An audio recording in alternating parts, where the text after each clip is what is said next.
Hey friends, welcome to the Human Experience podcast or my YouTube channel, wherever you are watching this. This week, there's been a lot of excitement around men, and it has me reflecting on my relationship with men and the way that I process like the potential for romance in my life, and essentially insights onto my attachment style. If you've never been here before, my name's Sydney.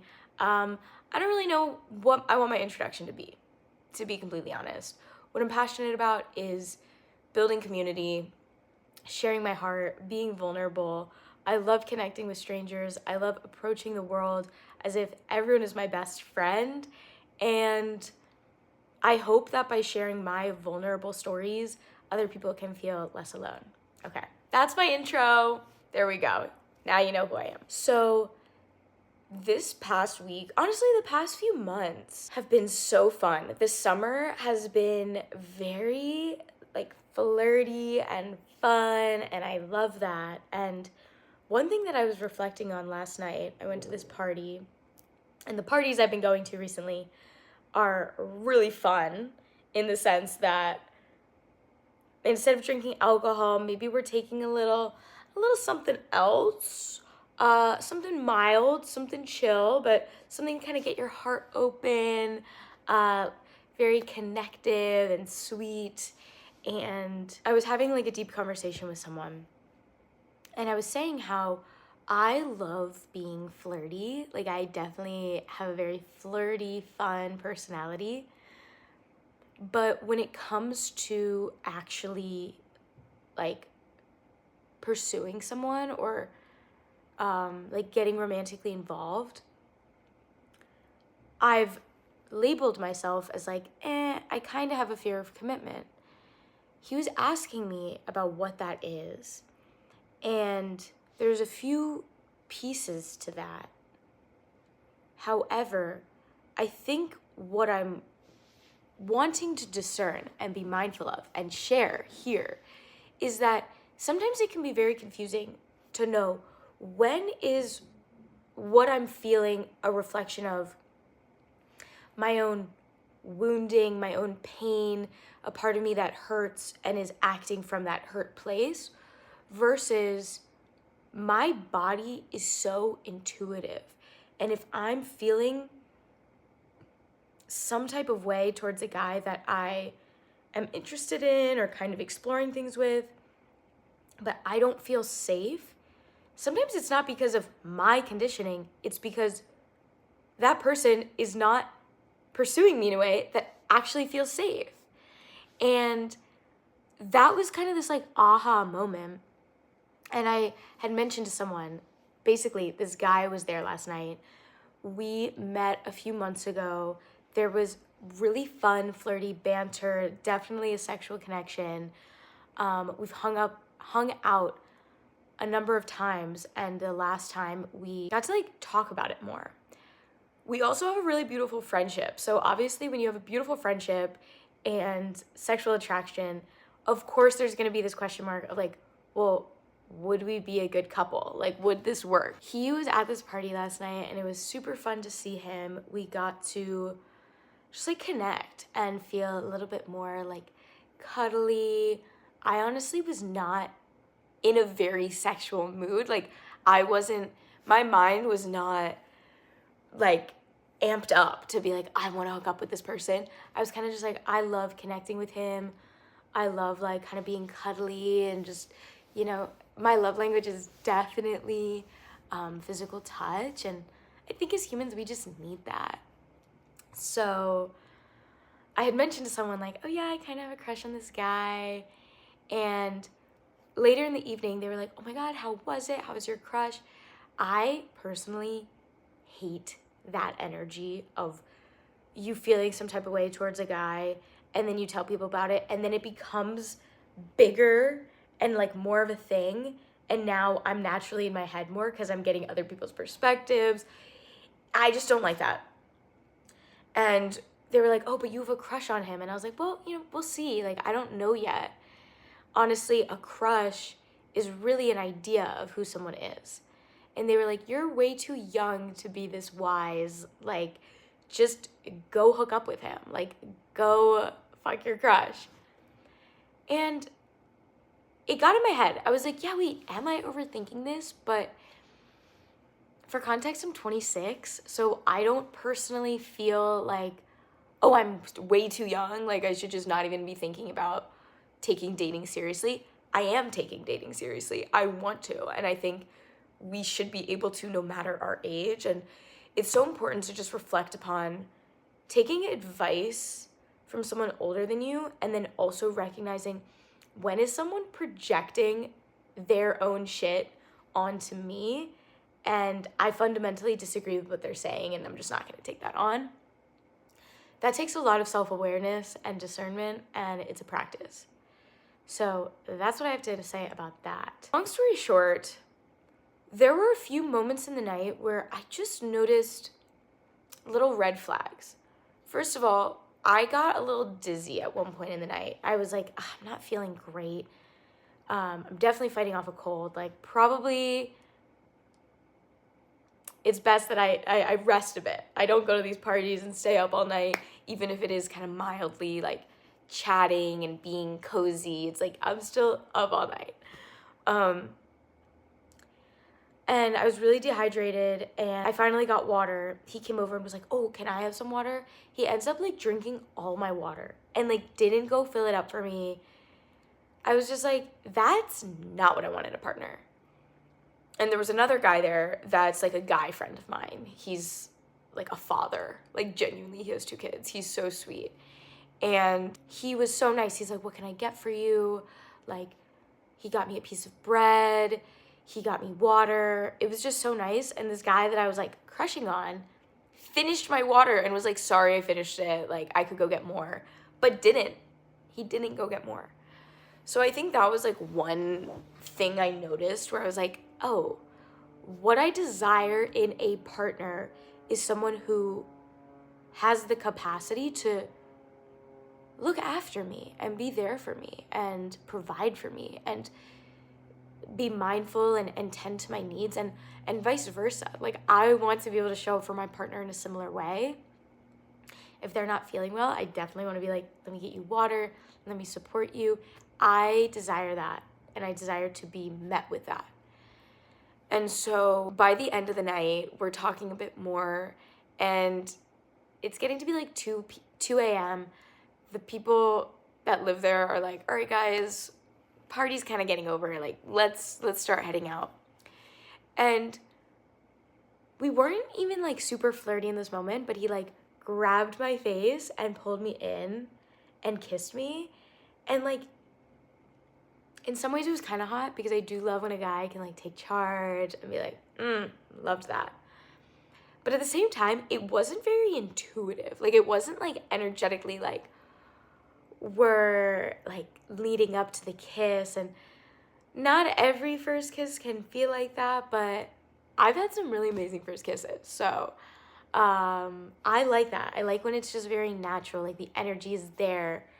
I was like very much kind of caught off guard. I was kind of like, oh, okay, sure, I guess.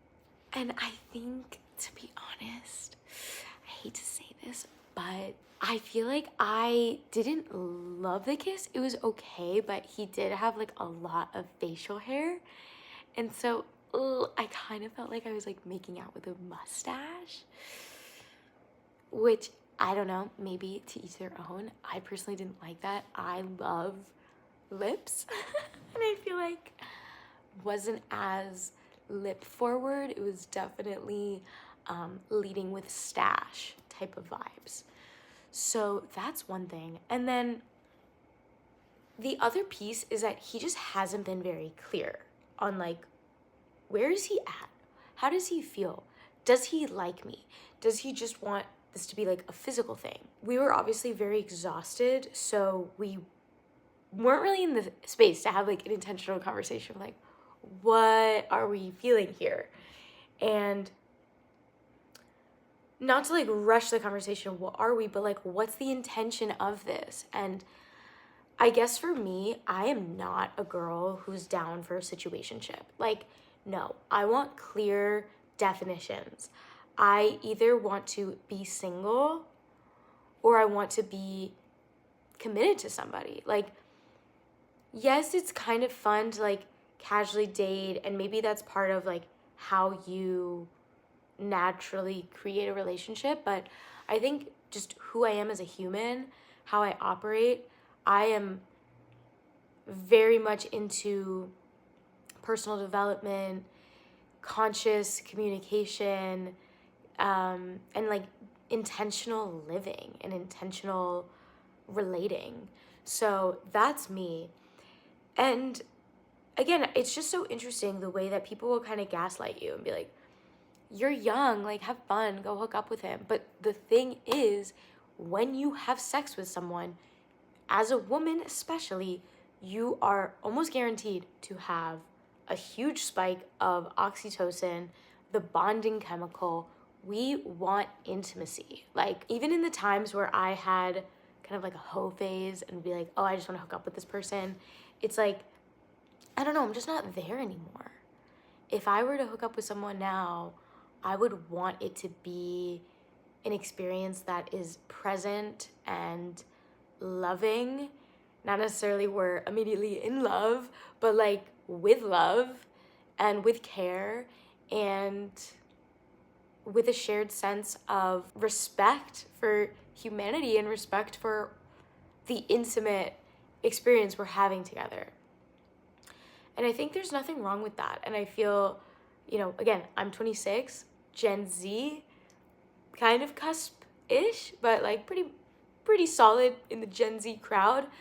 I'd say I'm not on TikTok, so I feel a little bit disconnected from some of the culture of Gen Z, but at the same time, I can lean into that in a pretty big way. I'm a girl's girl. Like, I'm very girly, Gen Z girly. But I also have different parts of myself, and I feel like this conversation here, I'm definitely sharing with you guys more of that intentional side. And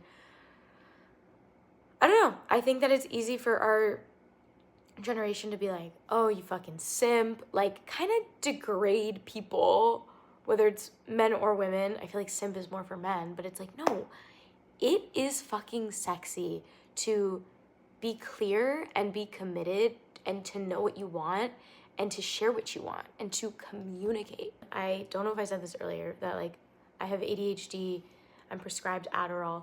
It is a phenomenal medicine for me personally. So this morning I was feeling very exhausted. I was feeling my energy kind of all over the place, and I'm like checking my phone, like, is he gonna text me?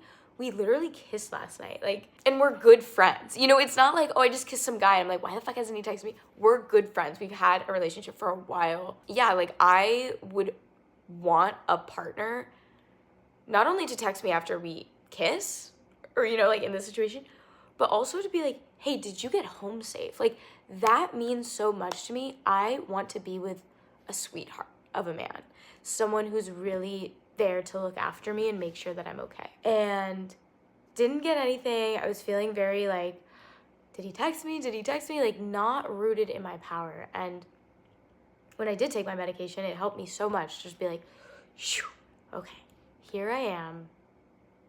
Let me ground. Let me come back to me. Come back home. And it made me realize and just reflect upon my relationship with men and the way that when something is getting started like this and things aren't defined yet, which, as much as I do love clear communication, I don't know if you can expect that like right fucking away.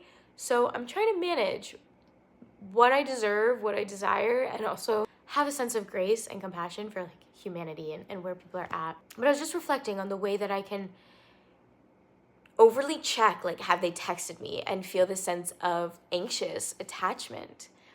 And then the other story that comes up when I start feeling this insecurity is like, men only want to be sexual with me, but they don't actually want to commit. They don't actually want to like be a good partner, because my personality is very fun, it's very expressive, it's very flirty, especially when I'm like out at a party. And I think it is really fun to flirt with me. And like, people always describe me as like, wow, you're like fun. So I understand that I could attract this energy of people wanting to have fun with me. At the same time, I'm more than that. And I know that. What I wanted to share on this episode is, where did that story come from? Well, ladies and gentlemen, the first guy I lost my virginity to. That's where it fucking came from, okay? He was gorgeous, tan, tall, blonde surfer dude. Not my type anymore. But back when I was 16, oh my God. He was also like the new kid at school. So like everyone kind of looked similar. I went to I lived in a very Jewish area. He comes in like total smoke show. The summer going into my junior year, he like expressed interest. I kind of forgot how it even happened. But long story short, we end up hooking up for a little bit. We end up having sex. He takes my virginity. And there was something about it that felt like very intimate and loving. And we also were in a friend group together. And then it kind of like escalated from there. But he was a fuckboy through and through. So when I was with him, he made me feel like the most important, beautiful girl in the world. But like 2 or 3 weeks after we had sex for my first time ever, he ended up getting back with an ex-girlfriend, but then would still be flirty with me. And so I haven't processed this that much. And I don't want this podcast to ever be like me using this as therapy, but I want to reflect on my stories and share the lessons I've learned to get your wheels turning as well. There's more to that story with that guy. Like, we ended up, after he was kind of done with this other relationship, we were in the same friend group and we were kind of secretly hooking up. So it was kind of this like fun, flirty secret. We were both single, but like at the same time, I think that whole experience and that being the first person I'd ever been with intimately really, like, I'm still unpacking and even understanding how that has messed with my perception to romantic relationships and the stories that I create around like romance and intimacy and sexuality. I think it's really interesting to start to really understand these things. And, you know, I think one of the biggest intentions for me having this conversation is realizing that there are so many people out there with dysfunctional relationships.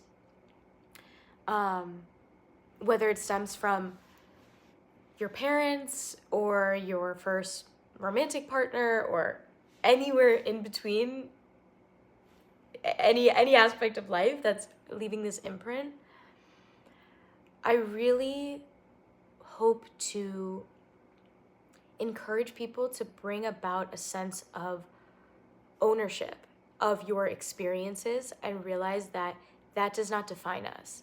That is simply a pathway to dive deeper into, to really understand who we are, how we are, what we like, what we don't like, and what we desire, and to really be confident in the fact that we deserve the most healthy, loving, powerfully enriching romantic relationships in our lives. So if you've listened to all of this, I just really appreciate you. And I'd love to hear, you know, if this relates to anything in your life, if this was helpful, if there's any other topics you would want me to talk about. I haven't been posting in a while, but I'm really passionate about showing up and using my voice and being consistent for myself and the life that I want to create, and for all of you listening and the impact that I hope to have in other people's lives. So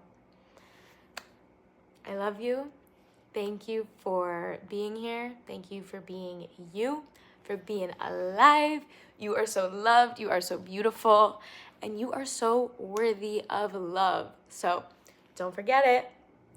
Don't you forget it. Okay? Okay, girl? All right. I love you so much, and I'll talk to you soon. Mwah.